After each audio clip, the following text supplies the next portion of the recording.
Hello, everyone. Welcome to Marketing 716, Marketing Management. This is Chapter 4.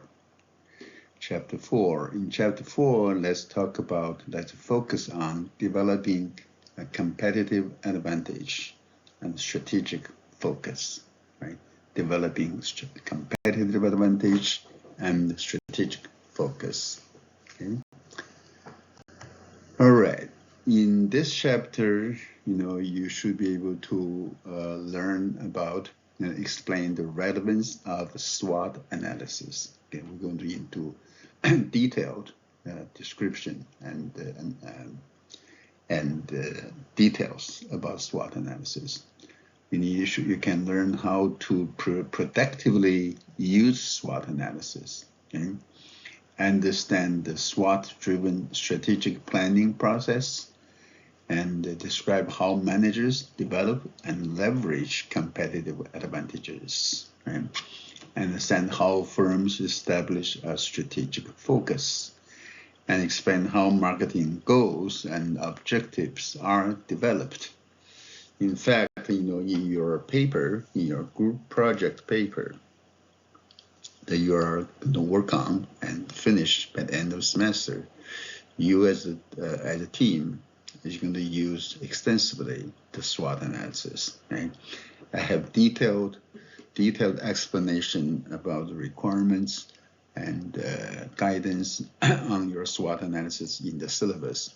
Please read your syllabus again and to make sure you understand that, you know your expectation and the requirement of you in developing your analysis. Okay, let's dive into SWOT and the competitive advantage. Introduction. Okay, how do you develop competitive strategies? We all know that if a company has a certain competitive advantage, that can give them an edge, right? Give them an advantageous position over their competitors, so they can do better, do well, and have more profit, higher market share and everything, right? But how do you acquire or gain that competitive advantage?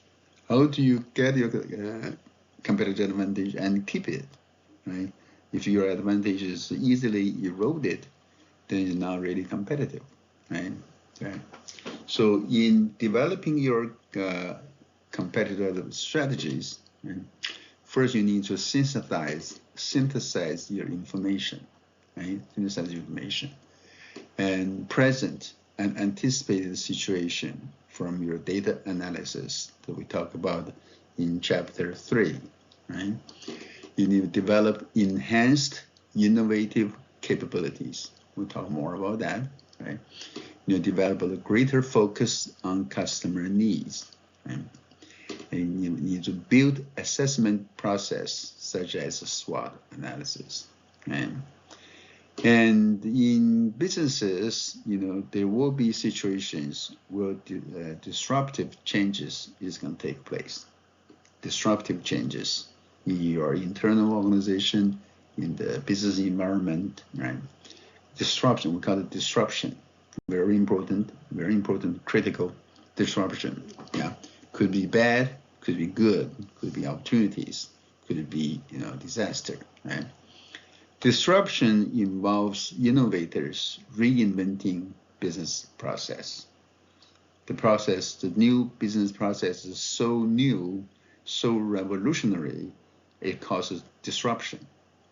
That's what we call it, disruptions, right? Disruption involves innovators reinventing business process. Come up with a new one, basically, right? Collaborate and integrate within the firm, okay? Develop new technologies, causing disruptions, create entirely new markets. Entirely new market is created with disruption, and sharing economy companies. That's new disruptions. Let me give an example. You probably know we all have used Uber and Lyft, right? Uber and Lyft. Those these two companies, both companies, they don't own a fleet of cars or taxi drivers like taxi companies. Right? They just use software. Right? Just basically just software, apps. Right? People can download on their phone, right? And then they can utilize, hundreds of thousands of drivers, car owners throughout the country, now throughout the world, to perform the activities of taxi cab. Now, these two companies basically just upend the taxi industry. That's a disruption. That's huge disruption. Okay? All right, SWOT analysis. Okay, what are the benefits of your SWOT analysis? Why do you want to do SWOT analysis? Okay, and SWOT, SWOT. Obviously, you all know by now. This stands for strength, weakness, opportunities, and threats. Strength of your company, the weakness of your company, the opportunities presented outside of your company, and threats outside your company, the threat to your company. Right? What are the benefits of using a SWOT analysis? Simplicity and lower cost. Right? You don't need extensive training to do that. Okay? All the training you have, the learning you have today, this semester in this course, is enough for you to be a good analyst. You're doing SWOT analysis. Okay? You will be able to do that, right? And also the efficiency may lead to job cuts. Right? Simplicity and lower cost. Every company, every business, every government, actually, every entity basically can do that. Okay? You can apply to all kinds of situations. There has to be business or commercial activities. It could be in sports, right? In politics, in arts, in any arena, any field. Okay? It is flexible. The flexibility is there. It connects your structural data. Efficiencies arise in future SWOTs.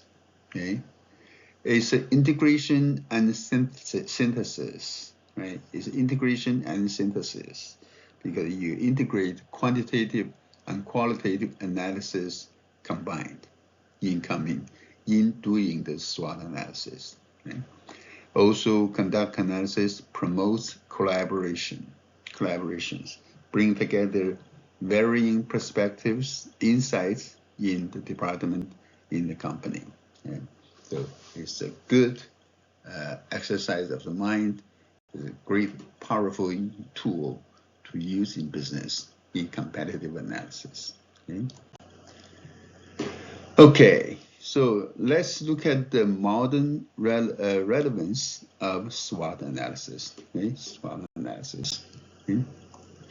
SWOT is more relevant than ever. Nowadays, it's more.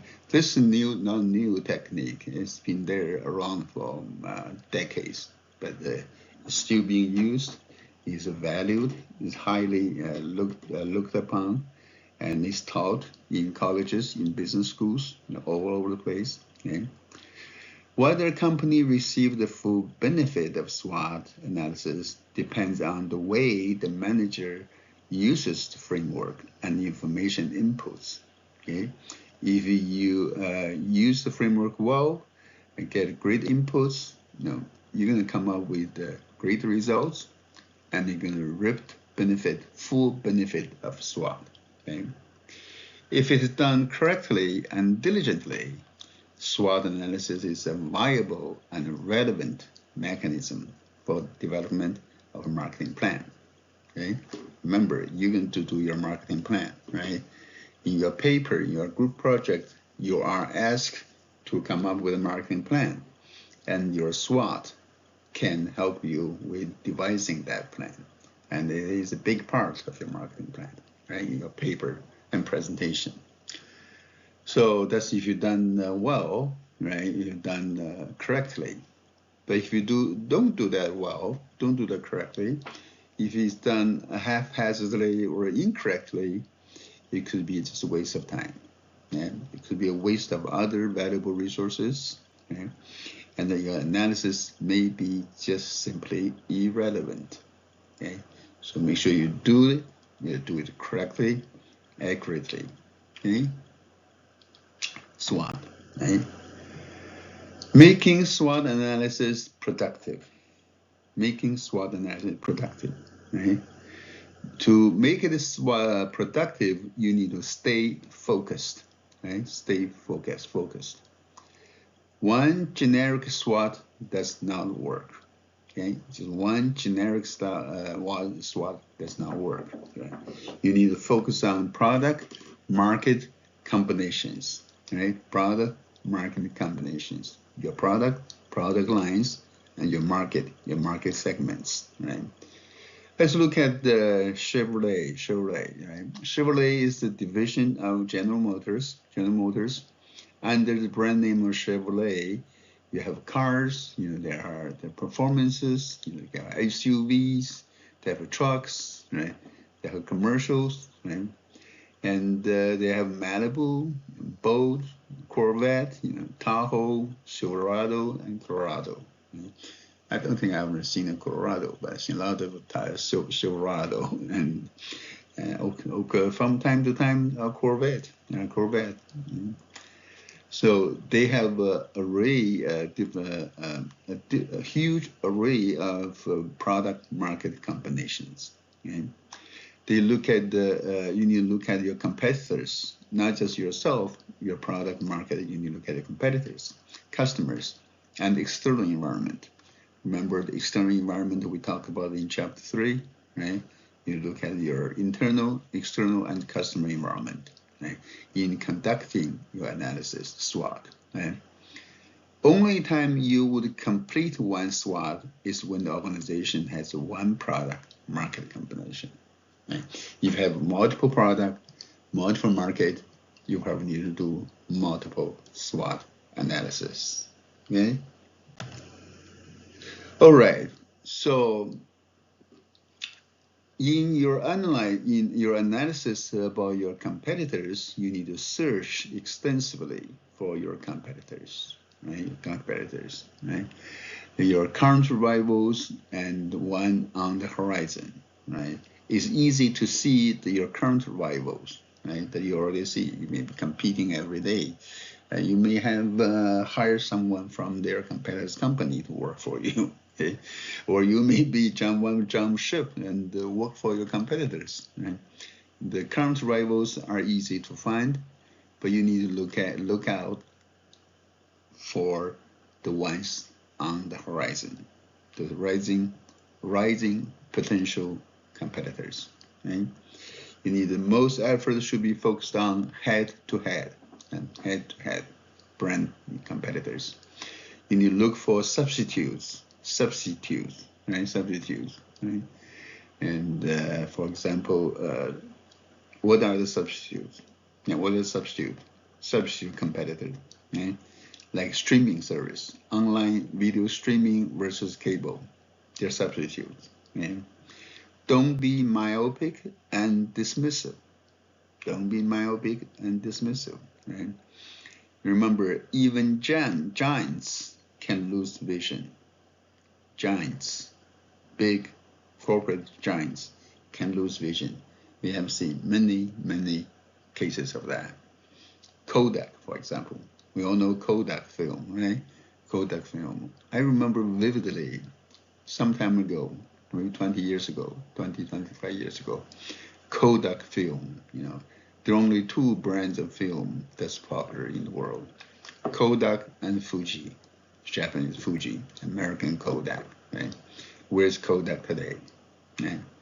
When making a film or a photography or cameras evolved from film traditional to digital, Kodak failed to cope with the new change or catch up with the new change. It's unfortunate. A big company like that, a huge company like that, just lost his vision. Okay. Let's take an example, a mattress company. Yeah, a mattress company, Casper, American mattress company, Casper. They have 3,300 retail locations at one time. Yeah.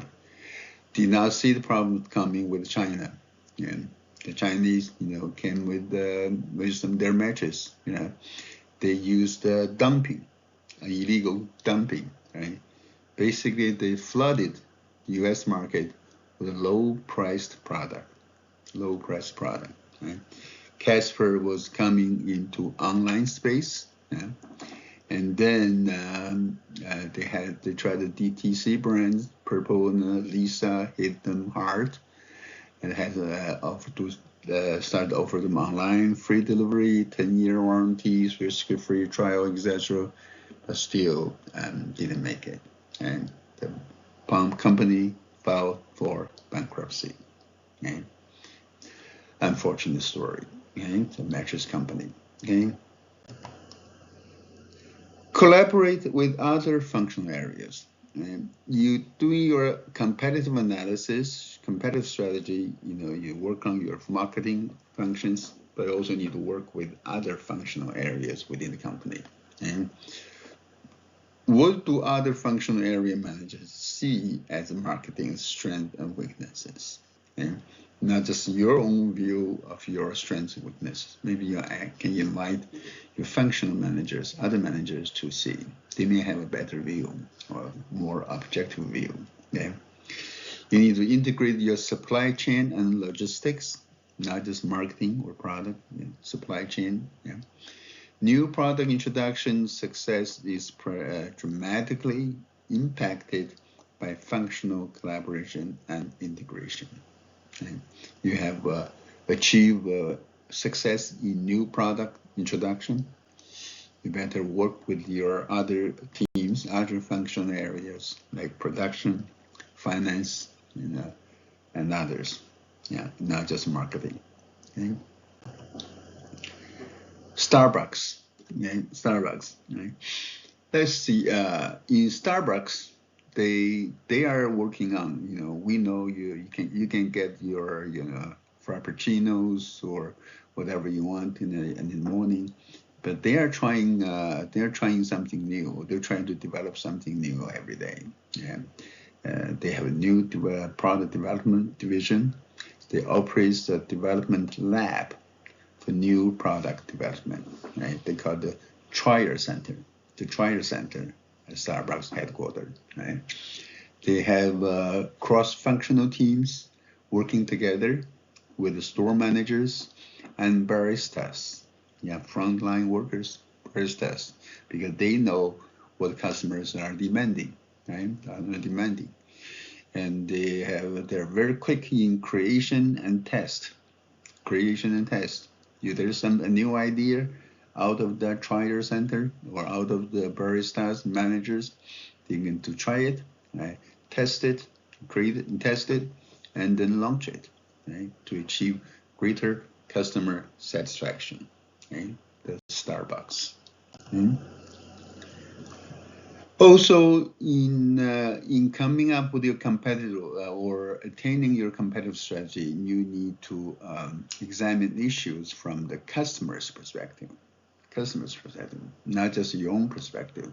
Yeah, you need to identify the most critical issues by looking at them through the customer's eyes. Through the customer's eyes. How do customers view your company, your product, right? And what do customers and non-customers believe about products? Okay? You look at customers and non-customers, right? Opinions of product quality, customer service, price, and experience. Okay? What do customers think about that? And what do non-customers think about that? Yeah. What are your dominant weaknesses? Yeah, dominant weaknesses. Your dominant weaknesses will impact your customer satisfaction. Okay? How do external trends in the environment impact customers? External trends, external factors impact your customers. Right? That's something that it's hard for you to control. How important are these in the customer's view? Right? And also you consider views, perceptions of employees and employees. And you need to look at issues, examine issues from a customer's perspective, also from employee perspective, okay? From a customer perspective and from non-customer perspective. How do you get non-customers' view? Do a survey or do a focus group to get views from non-customers, okay? Ordinary people, okay? You need to look at the causes, not just characteristics. You need to find the reasons for a company's characteristics. You need to find the causes, often based on resources, firm or competitors. And you need to check for the availability or lack of resources. What kind of resources do you have or do not have? Okay? The financial resources, intellectual resources, legal, human resource, and organizational resources, information, reputation, relational, and insights. All your resources. Look for the causes, and not just the characteristics. Okay? And you need to separate internal issues from external issues. In designing or achieving your competitive strategy, you need to look at the internal versus external issues. Okay? The SWOT, right? Strengths, weakness, opportunity, and threats. SWOT, right? Strength and weaknesses are internal. That's your own, right? Your internal strength and your internal weakness. Okay? Internal strength and internal. It's same with your company, it's same with us, individual. As a human being, we all have that, right? We all have our strength, right? We all have our own strength, and some people may not want to admit we all have our own weaknesses. Okay? We have our own weaknesses. It's all internal, right? Then SWOT, the opportunity and threats, are external. External. Okay? It's not something within you. Okay? It's in your environment. Right? Opportunities, external opportunities that you can exploit. External threats that is threatening your very existence. Right? So you need to ask yourself, would this issue exist if the firm did not? Would this issue exist if the firm did not? Right? Would these issues about the strengths, weaknesses, opportunities, threats, would they exist if the company did not exist? Right? That's a good question to ask yourself. Right? Miscategorization, they miss weaknesses versus threats or opportunities with the strength. And oftentimes people get confused about that. The miscategorized. Okay? Miscategorization is number one cause of a poor SWOT. When we say you will do a good SWOT versus a poor SWOT, miscategorization is number one cause. Okay, I want you guys to work as a team. I want you to look at each other in the eyes, in the minds, and discuss, and thoroughly discuss and debate, and to make sure you do the SWOT right. Okay, because this is going to be reflected in your paper and presentation. I'll see that. I do not want to see miscategorization. You don't want to put threats into a weakness, or weakness in threats, or put the opportunity as your strength. Right? That's not your strength. So make sure you categorize your strengths, weakness, internal, and your opportunities and threats, external, correctly, in the correct, right categorization. Okay. How do you relate your strengths and weakness to opportunities and threats? Like, ask yourself, how do you relate your strength and weakness? That's your internal to the opportunities and threats. Right? Think about that. Okay. You have the strength, right? And then how do you relate that to opportunities, right? You have weakness, right? How would the threats affect, interact with your weakness? Right? Adopt a disruptive mindset. Disruptive mindset. Okay. There are different ways of you to think about this. Think about do your analysis. We want you to adopt a disruptive mindset. That is, think about things that's rapidly changing, revolutionary. Totally reverse your course of action or your future plan. Okay? You may turn your strengths into your weakness, right? Turn strength into weakness. Right? The situation, the competitive environment may change, the technology may change, or market may change. What you have, you were considered being your strength, greatest strength, suddenly could become your weakness. Okay? That's a disruptive. Okay?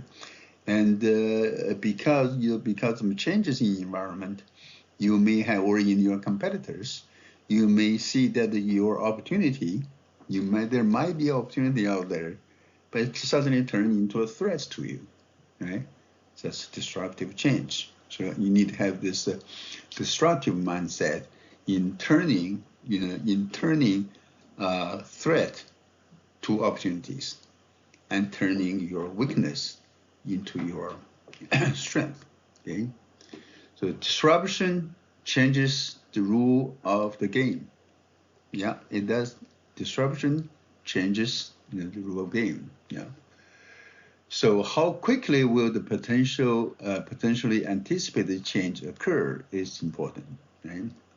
You need to use in analysis. You need to use several ways of thinking. One we call this right side up thinking, right? Right side up of thinking, right? Look at your current state of your business, right? And see what this will lead you to, right?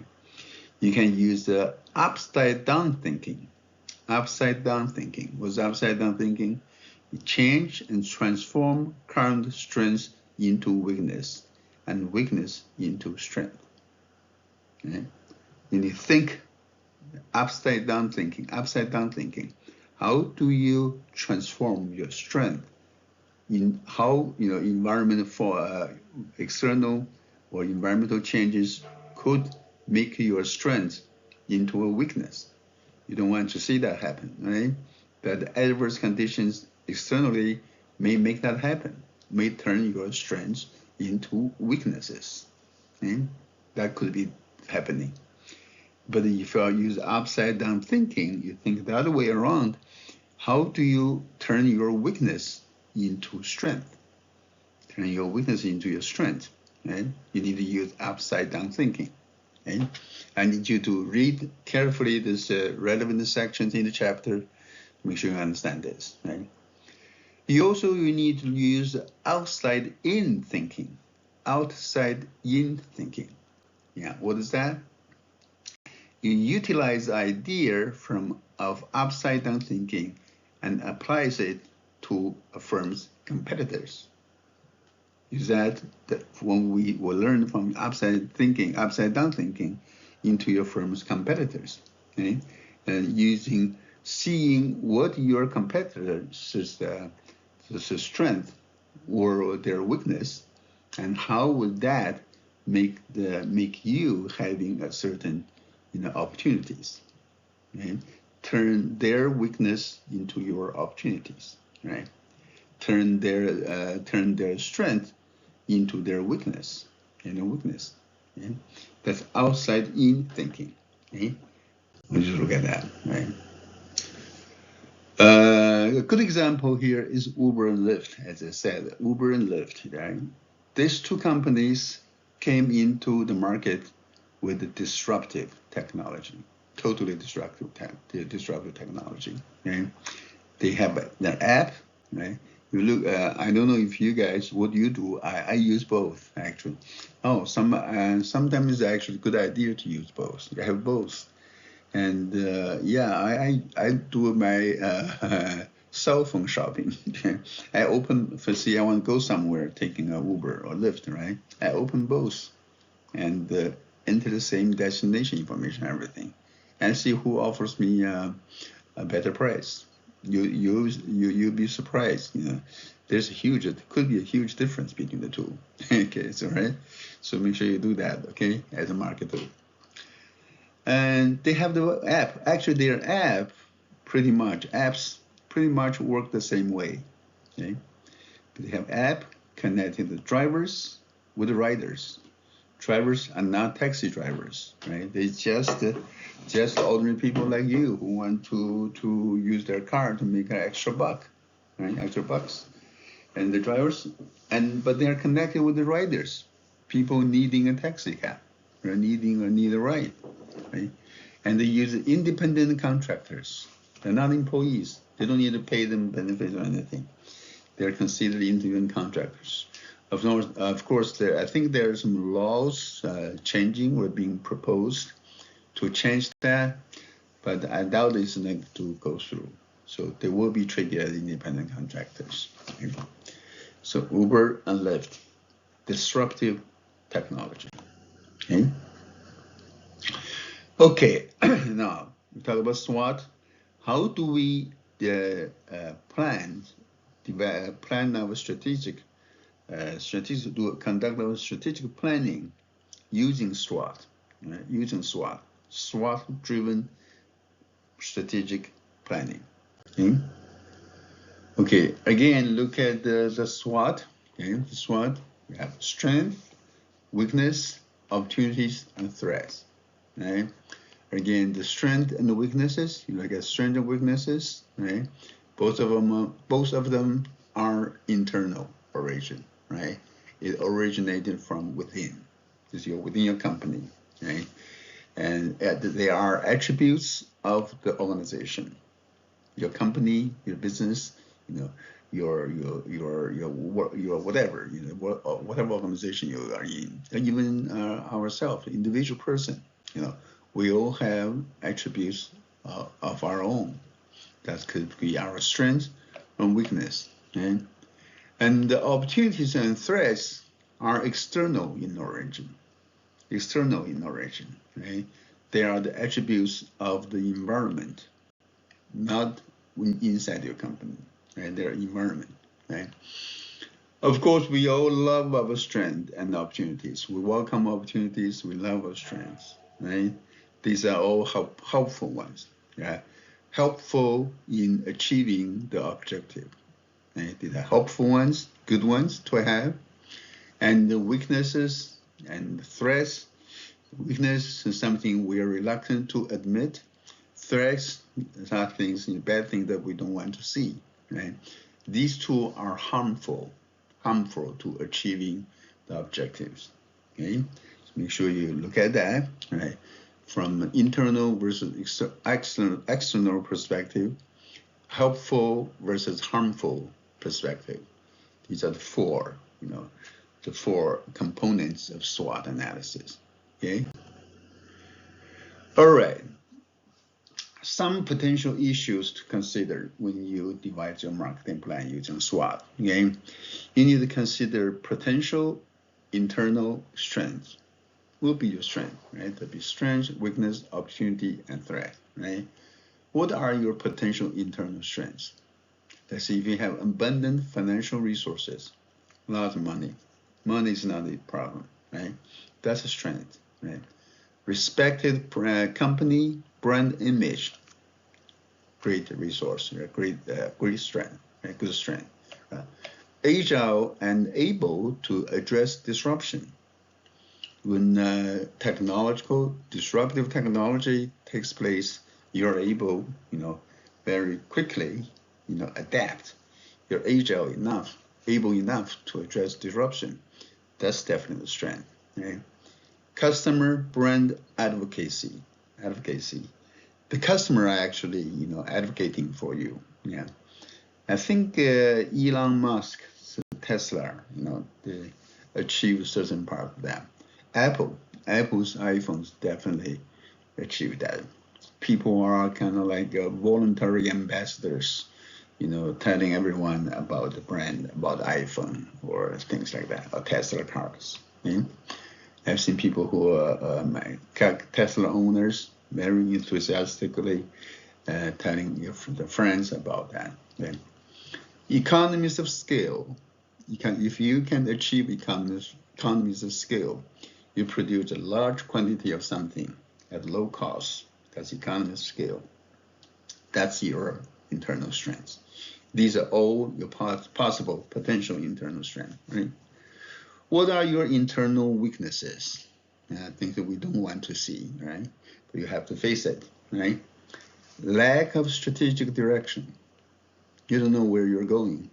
Lack of strategic. Limited financial resources. Money, not enough money. No funds to this or that. Yeah.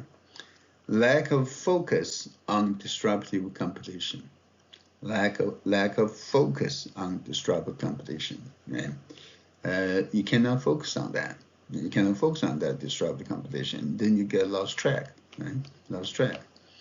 Lack of focus on disruptive technology. Right? On competition and technology. Right? Weak spending on R&D, research and development. Your R&D spending is weak, but not enough to get to the latest in product design or feature design. Okay? That's the internal weaknesses, right? Potential one. Okay? What are the opportunities? External, potentially external, good opportunities out there, right? Market growth, rapid market growth, great. Okay? Remember, that's good for you and also for others. Okay? Complacent rival firms. That's a good one. If your rival is complacent, that's good for you. Okay? You can beat them. And changing customer needs and tastes. That's for everyone. Okay? Customers' needs and change, needs and tastes are changing. Okay? It could be opportunities for you. Right? If you seize it, you seize it. Right? You seize it. Opening of foreign markets. Yeah, foreign market is open. Like the tariff war we have. Some countries start to cut their tariff of American products to zero, no tax, zero tariff. You can go into that market. Yeah? That's a good opportunity for you. Yeah? New product or process discoveries. New product or process discoveries. Yeah, a new way of doing things, making things. A new product is discovered. Good opportunities for you and for everyone. Okay? Excuse me. I get some water. Okay, now about threats, external threats, potential external threat. Entry of, foreign competitors coming in, rushing in. Okay? Foreign competitors entry into your market. That's external threat, right? Introduction of new substitute products. For taxi industry, for example, the introduction of Lyft and Uber is a threat. It's a fatal threat. Product life cycle in decline. The things you have been manufacturing, producing, and marketing for many years, enjoying lots of money, profits, now is in decline. Right?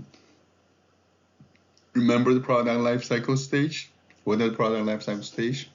Introduction, growth, maturity, and decline. If you decline, hey, you're threats to everybody. Right?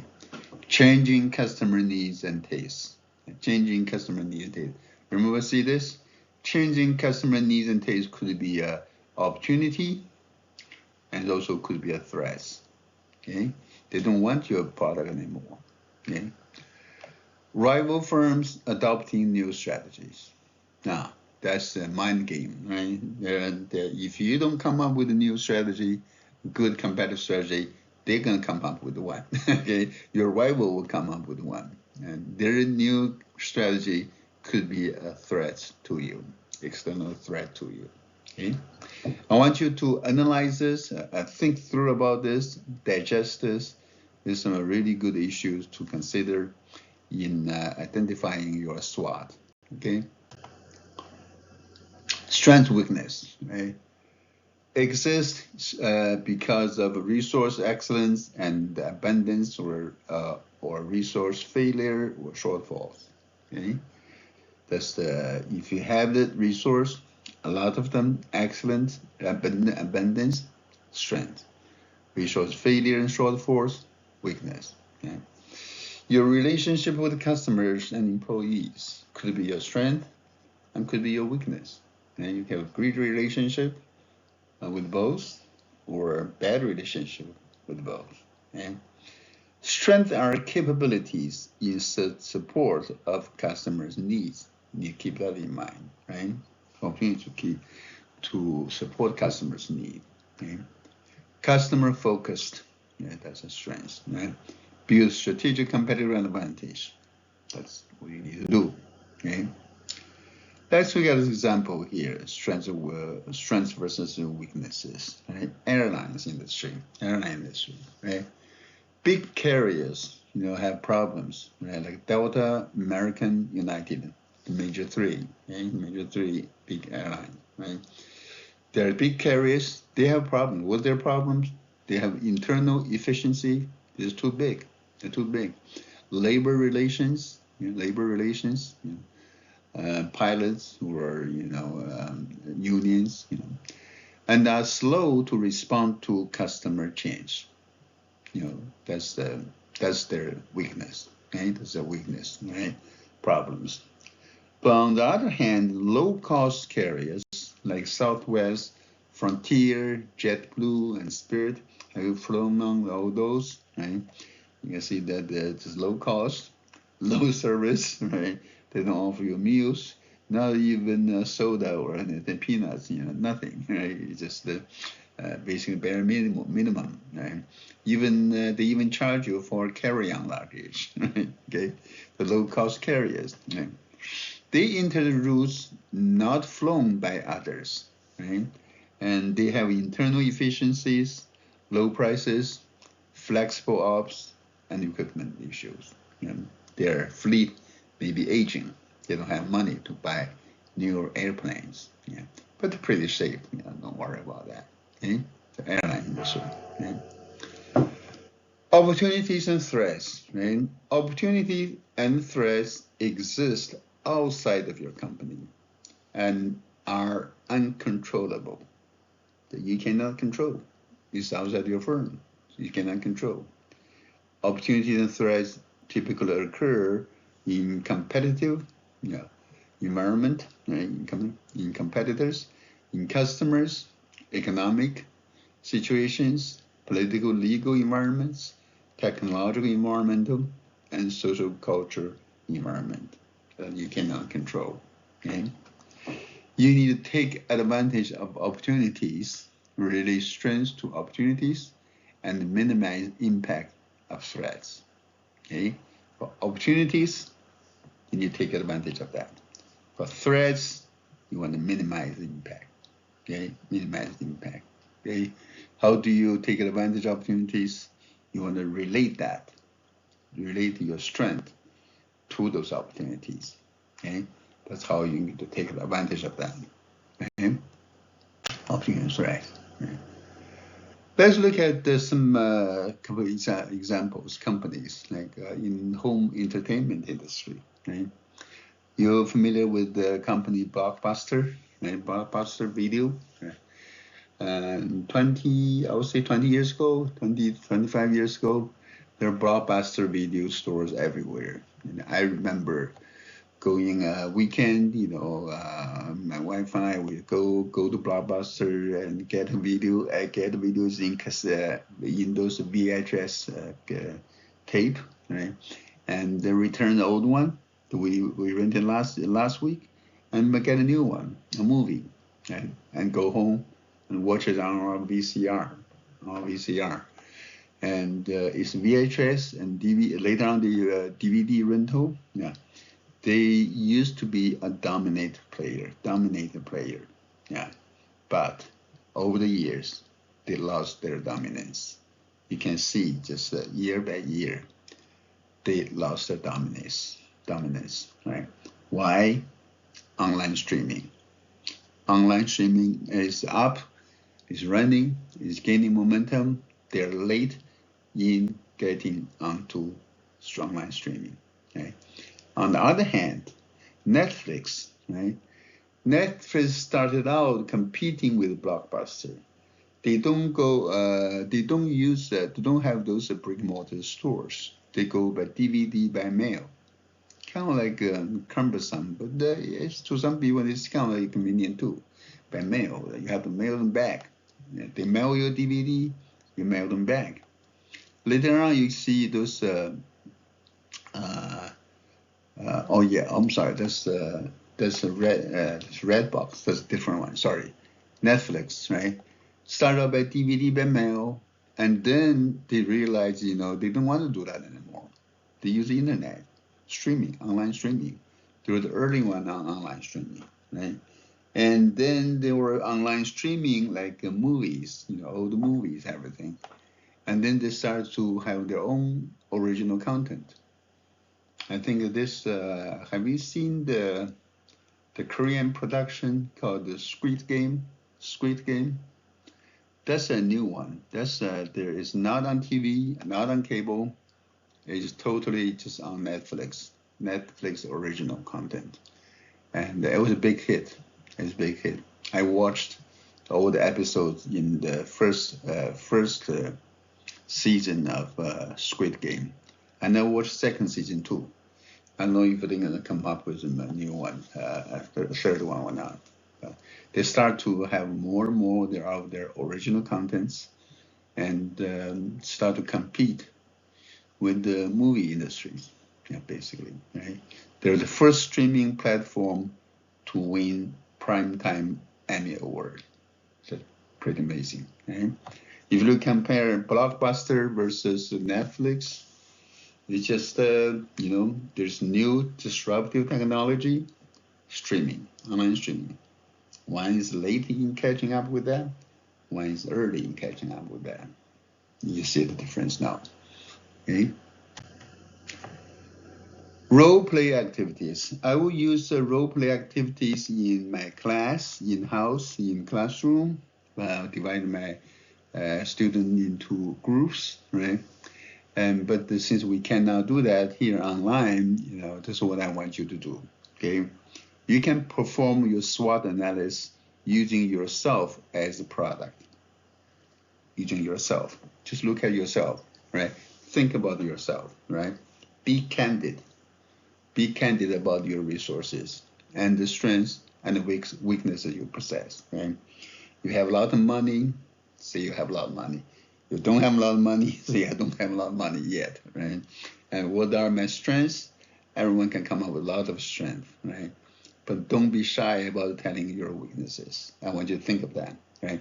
I want you to write a piece on paper or on computer, whatever, write down your strengths and write down your weaknesses, right? And also, based on the opportunities and threats you see in the environment, where do you stand in terms of your ability to attend the graduate school, get a good job, begin a career, or change careers? Okay? And what are your opportunities and your threats? Be candid about your threats, weakness and threats you are facing. Okay? We don't have role play in-house, in room, face-to-face, but you can share that within your group. I'm going to put you, as I said, I will put you in groups. I already put you in groups. Check your group group tab to find your group members. You may want to share this with your group members. One thing, maybe your group, you work together.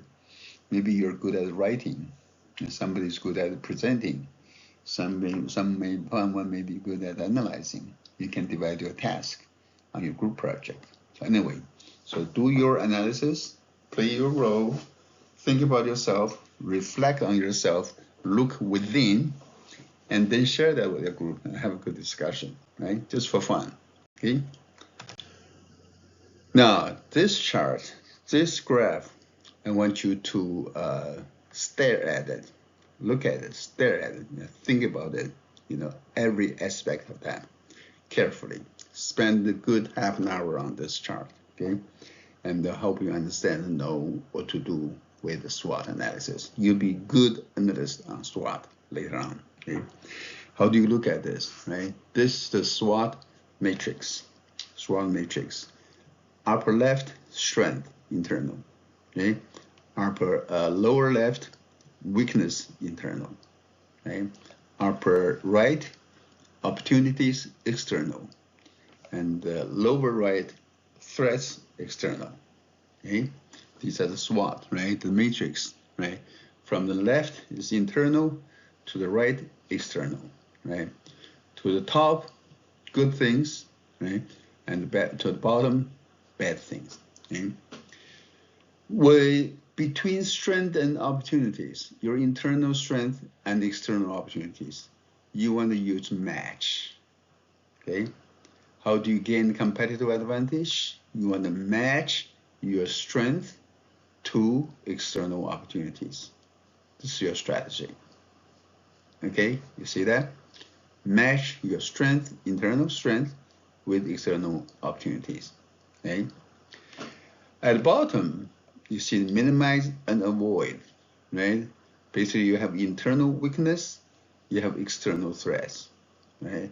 Internal weakness is something you can minimize, right? You can minimize and try to turn that. Just a minute, I'll talk about that. And threats are external. You want to avoid that, right? So between your internal weakness and external threats, you want to either minimize it or avoid that, okay? On top, you match the two. Bottom, you avoid the two or minimize the two, okay? That's on the horizontal line, right? And the vertical lines, right? If you have a weakness, internal weakness, I want you to think about ways to convert that to your strength, right? Convert that. In this case, you need to assess disruptions using upside down thinking. Assess disruptions, disruptions, big changes in the external environment. How can you convert, using upside down thinking, convert your weaknesses into your strength when situations outside your company is taking place, or your competitive landscaping is taking place? How do you convert your weakness into your strength? And you need to use upside down thinking to assess the disruption in the environment and convert your weakness into strength. That's what you need to do here, okay? And then about the threats, right? External threats, right? And how can you convert your external threats to external opportunities? Convert the threats to external opportunities. You want to assess the disruption. Assess the disruption in the environment, in your competitors, in consumers, right? And then you want to use outside-in thinking. Outside-in thinking. That is your outside competitors. Maybe your competitors made a big, stupid mistake, had bad move, or didn't have good strategy, right? You use that, right? From outside in, using that to assess the disruptions and turn that threats into your opportunities. Okay, that's what you need to do with the external threats, trying to convert that to external opportunities. Okay, this chart is extremely important, extremely useful, great guidance, great way of helping you to analyze. Okay, I want you to look at, stare at this chart, make a big print of that, hang on your bed or somewhere, so you can see that carefully and think through. Okay, I want to read the chapter carefully about the upside down thinking versus outside in thinking, and then converting weakness to strengths and threats to opportunities. Okay, very good. Next, there's some key issues in SWOT analysis. The key issues in SWOT analysis. One, look beyond resources and product to offer solutions to customer problems, right? Look beyond the resources and product to offer, okay? Second, success depends on the ability to create capabilities by matching strength with opportunities, as I showed you in the chart before, right? The previous slide, right? Depending on your ability to create capabilities by matching your strength with the opportunities. Yeah, you have the opportunities, but if you don't have the strengths to the matching strengths to take advantage of that, you're not getting anything. Okay. 3, companies can often convert weaknesses into strength. Convert your weakness into strength, right? By investing in key areas like customer support. If that's a weakness you have, you can invest in that. Supply chain efficiency, increase that. R&D, do better job in the R&D, or employee training. You can turn your weakness into strength. 4, weaknesses that cannot be transformed into strength become limitations. Well, we all have limitations, right? You have limitations, but you try to limit the limitations, right? Limit it to the minimum, your limitations, okay? 5, strengths and weaknesses should be flipped. You want to flip them, right? Strengths to weaknesses and weaknesses to strength to determine potential disruption. Okay? So you want to flip the two. Okay? Opportunities and threats should be assessed outside in, to determine competitive strengths that may become weaknesses. Okay? Look at your competitive strength, right? After that, using outside in thinking, right? You turn that into their weakness, then it becomes your opportunity. Okay? So these are 6 key issues in SWOT analysis. And also there's some quantitative analysis of SWOT that I need you to know and be familiar with. Okay? First step, quantify the magnitude of each element in the matrix. Okay? Look at the strengths and opportunities. You can use 1, 2, 3 to denote low, medium, or high. Yeah, high strength, low strength, medium strength. 1, 2, 3. Yeah, low, medium, high. Your weaknesses and threats, you can also quantify that. 1 for low, 2 for medium, 3 for high. Okay, the first step, quantify the magnitude. Second step, rate the importance. Right? Rate the importance of all the elements in SWOT, right? And 1 for weak, not much important, right? 2 for average importance, and 3, very important, major important, right? And then final step, you multiply the magnitudes times importance for total rating for each element. You multiply that, okay? Magnitude, importance, multiply to get your total rating for each one and every one of them. Okay. So this is an example in pharmaceutical companies called Borprex. Yeah. Look at the strength. You see the strength here, right? Borprex. Let's see.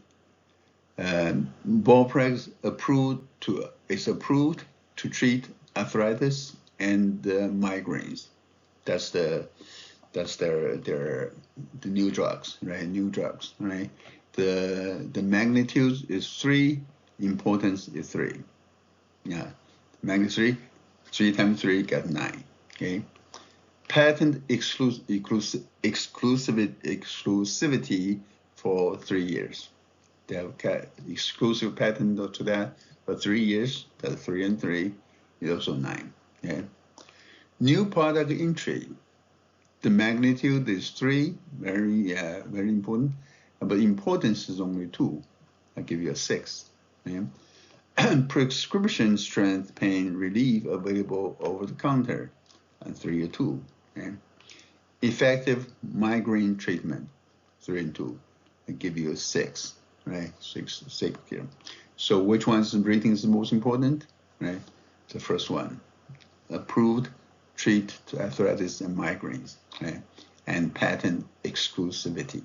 Yeah, also both of them are 9. Okay, that's example using pharmaceutical, using new drug to see which one is the most important.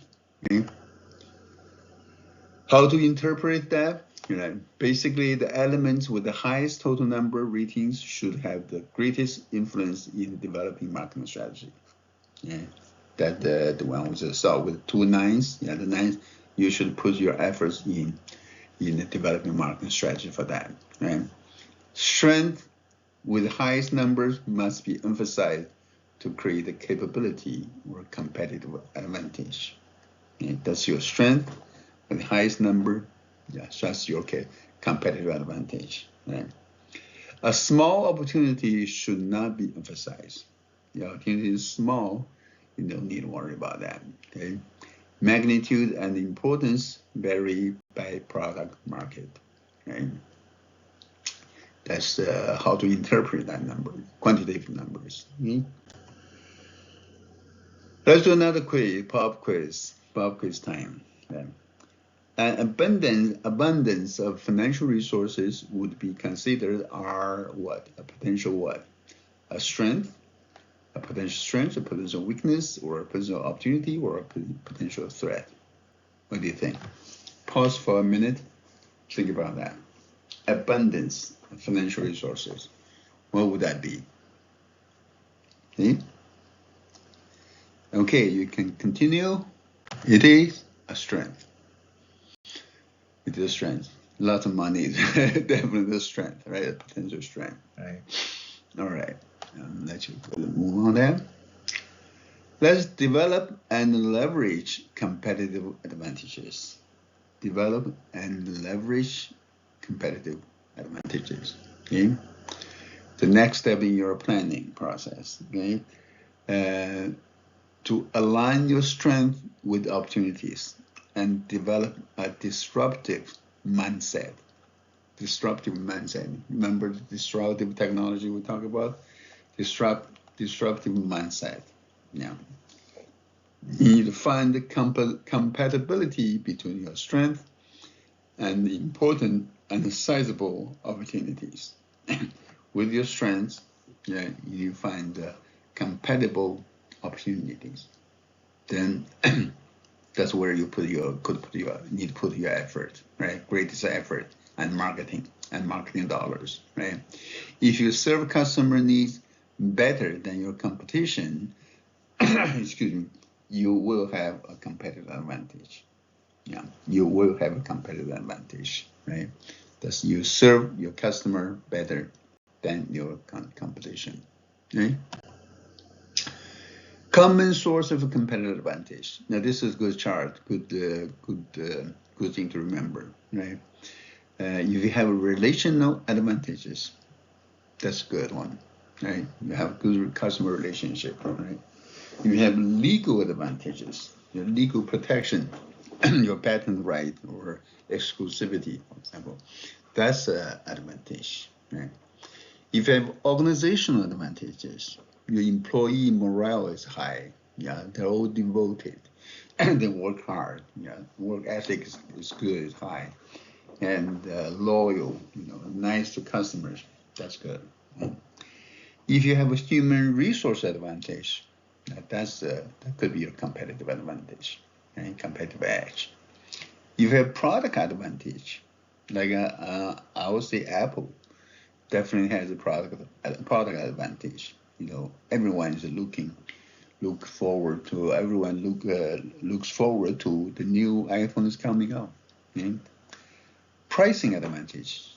If you have an advantage in pricing, like Walmart, they can offer everyday low price. Yeah, that gives you a competitive edge. Okay? Promotion advantages. Who has that? I'll say Coca-Cola. Coca-Cola. Right? Their advertising promotional campaign omnipresent everywhere, every day. They spend a lot of money on that, right? They're really good at that. Okay, that's the competitive advantage. Distribution advantages. Distribution advantage. And who has that? I'll say Amazon probably has one. Right? They can efficiently, quickly, effectively distribute anything to anywhere in contiguous continental United States within a day or two, or even same day today. Now, same day delivery. Okay? They have distribution centers everywhere. Okay, so these are the common sources of competitive advantage that you should be aware of. Okay, you can look at your company you work for now, or for the project, your target company for your project. You need to think through all these aspects here. Okay.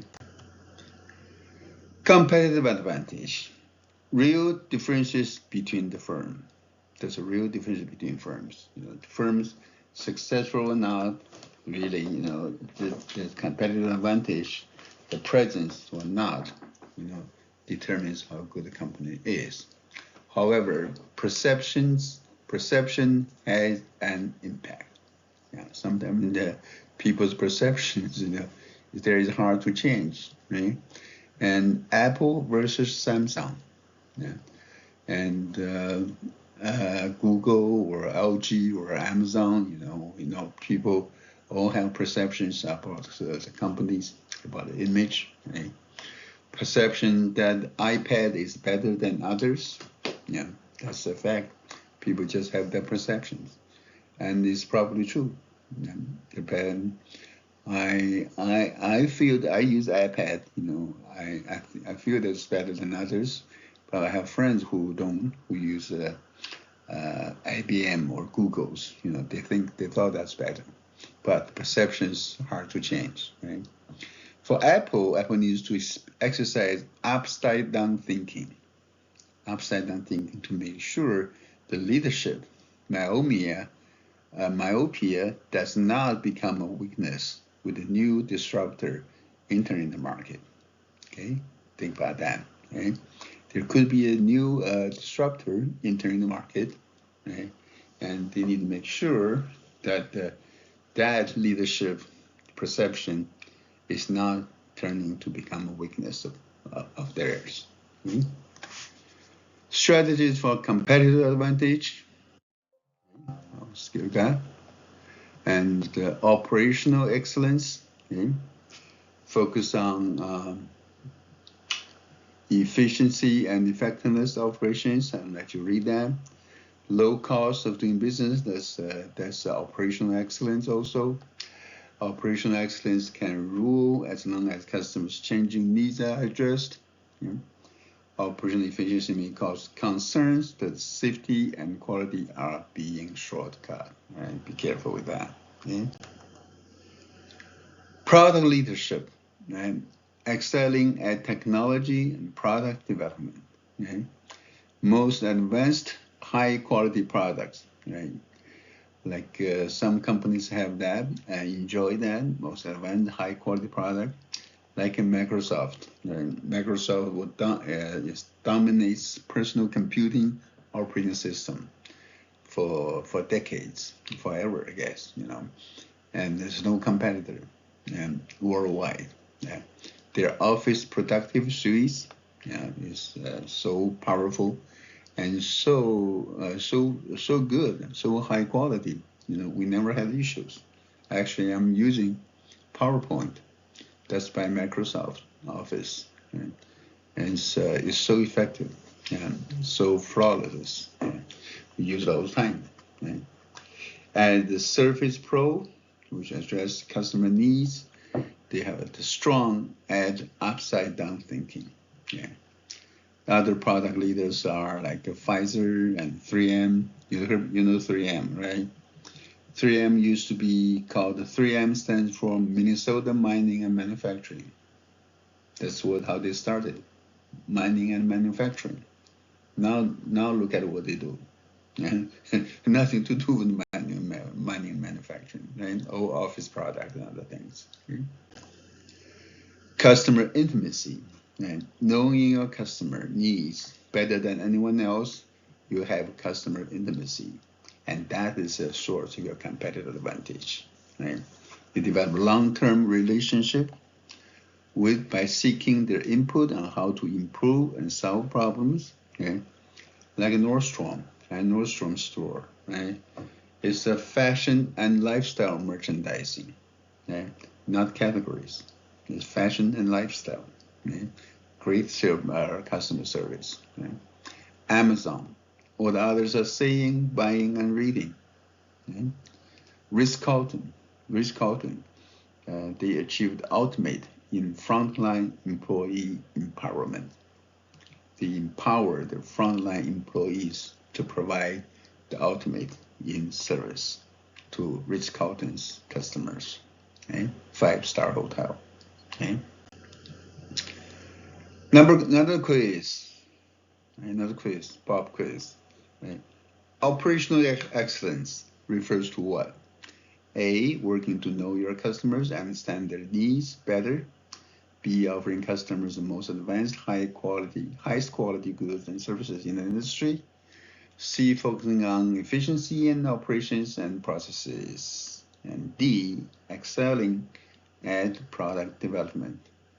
Which one is operational excellence? Right? I want you to pause. Think about it for a minute or two, because this 10 question will be in your test, in your exams. Okay? This chapter 4 will be in your second exam too. Okay? And the answer is, can move on, is C, focusing on efficiencies of operations and processes. Okay? Okay, let's move on. Establishing a strategic focus.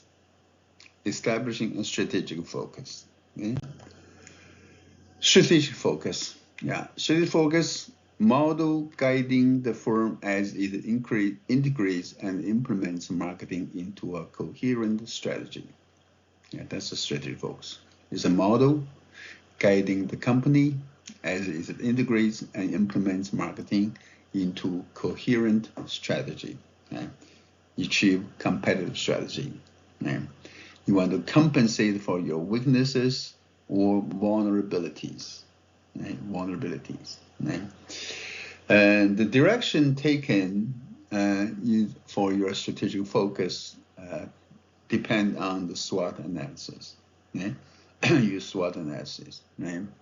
You use aggressive direction, right? Graduation. The many internal strengths. You have many internal strengths and many external opportunities. Yeah, plus. Right?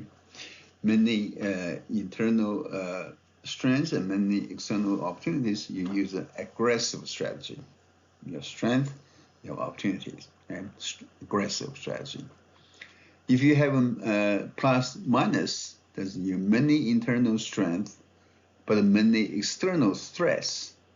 A lot of threats, plus minus threat. You want to use diversification. I'll talk just a minute. Okay. If you have many internal weakness, not much strength, but many internal weakness, but also many external opportunities, you may use a turnaround, minus plus, use a turnaround strategy. Excuse me. Unfortunately, if you have many internal weaknesses and many external threats, right? You're not really good at anything. You're also facing a lot of stress. Too bad. That's real bad, right? It's a minus. Okay. You should use a defensive strategy. Okay. Let's look at each one every time. Okay. Aggressive one. Plus. You use aggressive strategy. Basically, it's your potentially best scenario, the best you can get, right? You have lots of strength and lots of good opportunities, right?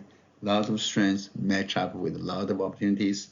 You go aggressively, right? You want to expand and grow. You want to develop new products. You go to new markets. You're in position to reshape the competitive landscape. That's your best case, best scenario, right? Apple does that.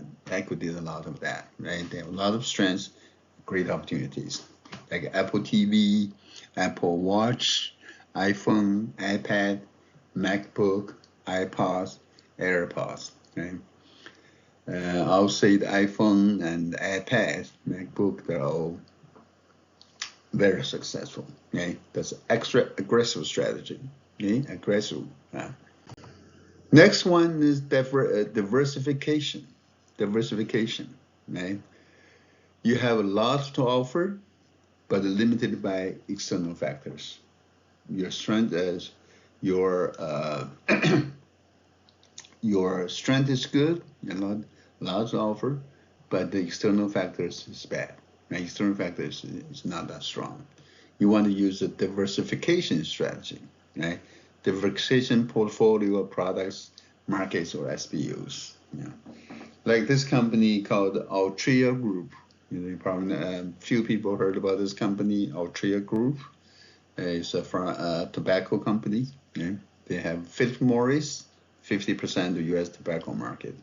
They also go into U.S. smokeless tobacco, 54% of the market, U.S. market. John Middleton, you see there are pipe tobacco and cigars. Right? Ned Sherman, super premium cigarettes and cigars. Right? St. Michel wineries, they even in wineries, right? Winery business. Right? Philip Morris Capital Corp. Philip Morris Capital Corp is a financial company, investment company of leased assets. Okay? The leased asset, leasing everything, aircraft, power plants, and real estate. You'd be surprised, right? So that's their diversification strategy, by Altria Group. Okay?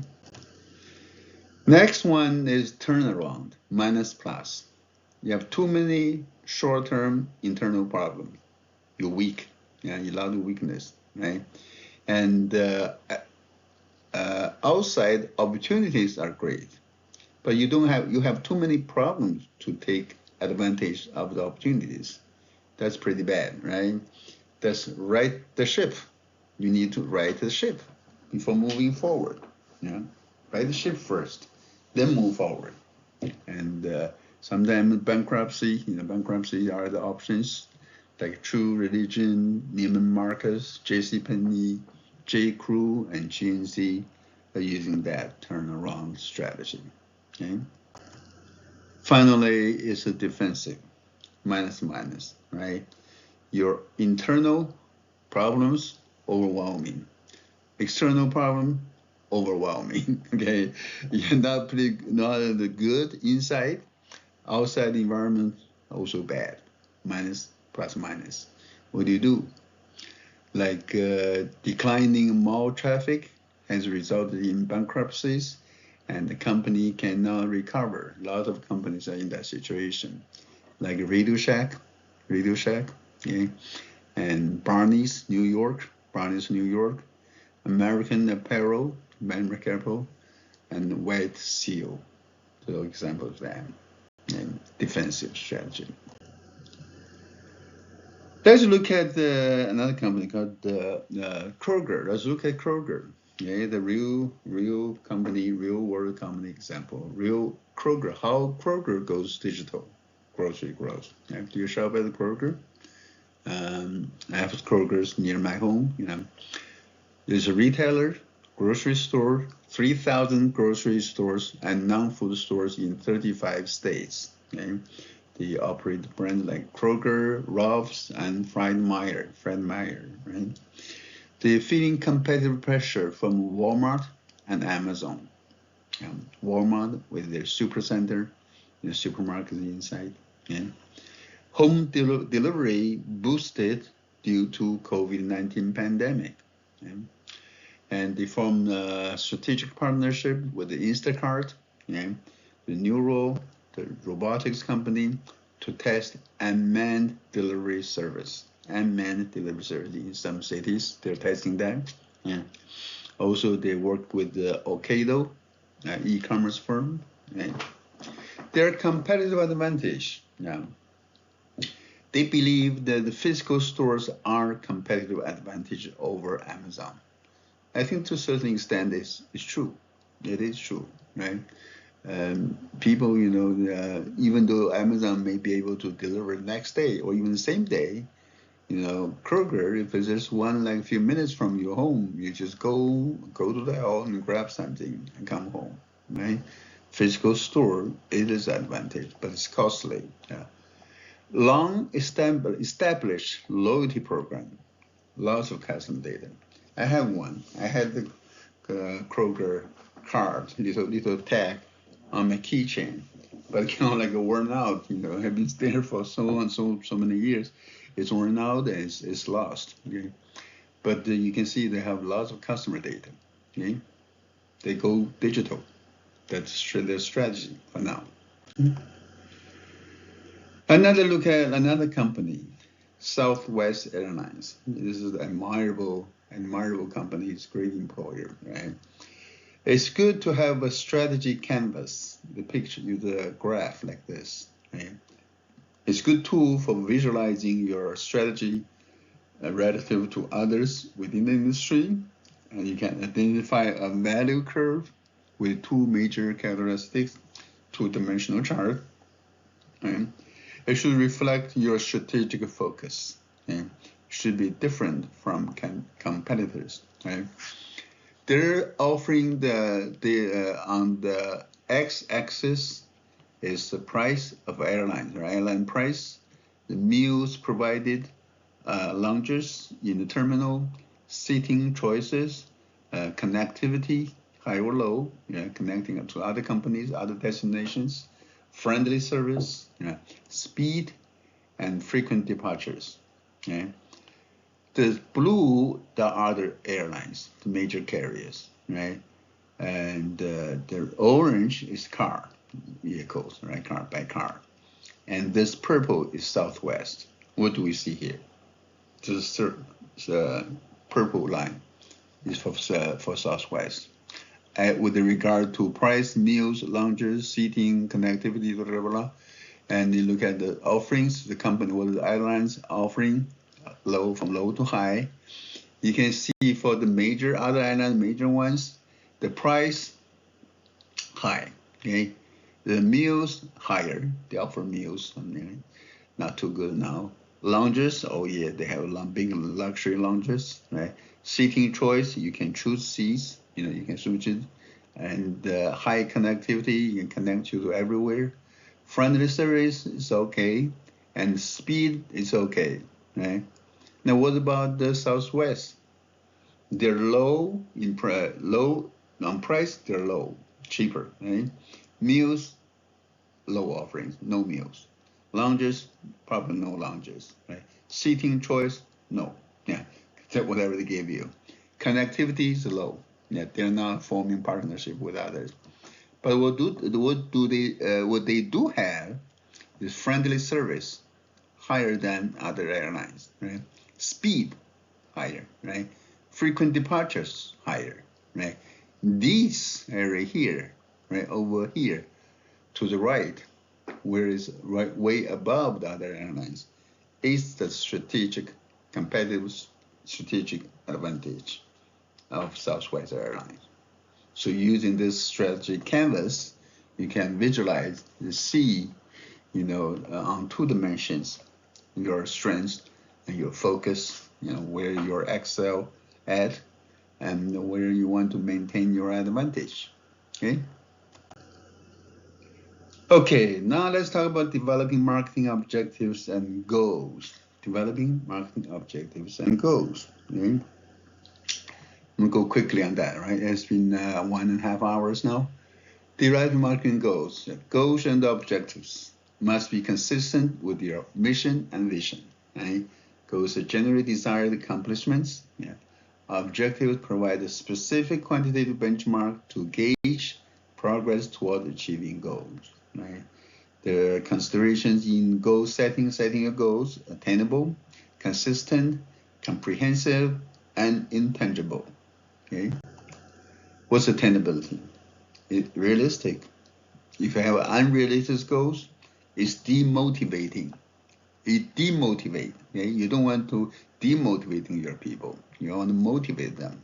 So you set unrealistic realistic goals too high. They cannot achieve. You know, they feel that your managers are out of touch with the reality. Okay? And the expectations of employees that are unattainable, they're not going to do that. They're demotivated. Okay? The goal is to motivate the employees toward better performance. So attainability. Consistency. Goals to increase sales and market share are consistent. Increase sales into share, increase share, consistent, right? Goals to reduce inventory and increase customer satisfaction probably will be in conflict. They're not consistent. Be careful with that. Okay? Comprehensiveness. Each functional area should be able to develop their own goals supporting the firm. Marketing will work on the demand side, right? And R&D should work on the supply side, right? Supply side, using the R&D to come up with the new product, new ideas, new technology, new innovations. And marketing on the demand side, right?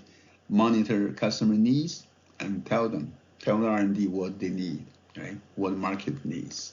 Okay? Intangibility. The goal is an outcome of what the company hopes to achieve, right? In hiring, budgeting, and not goals, right? Hiring, budgeting, are not goals, right? Example of goals: best trained sales force, and that's a goal. Most creative and effective advertising campaign, that's a good goal, right? And tend to be famed motivationally as they create compensation and therefore competition. That's the goal. Right? And developing marketing objectives, you need to have measurable quantitative benchmarks to gauge progress. Objectives should be attainability, realistic, continuity, continuous building on past objectives, time frame, set your time frame, and assignment of responsibility. Have explicit assigned responsibility. Right? Improves accountability and outcomes. Right? In setting your marketing objectives. Okay? And let's move beyond goals and objectives. Companies do not fulfill properly set goals and objectives automatically or through wishing and hoping. Okay? Companies' goals and objectives must lead to establishing some consistent goals and objectives for each functional area of the firm. Okay? So keep that in mind. Okay? All right. So let's quick summary here. Right? And in this lesson, you have learned to explain the relevance of SWOT analysis.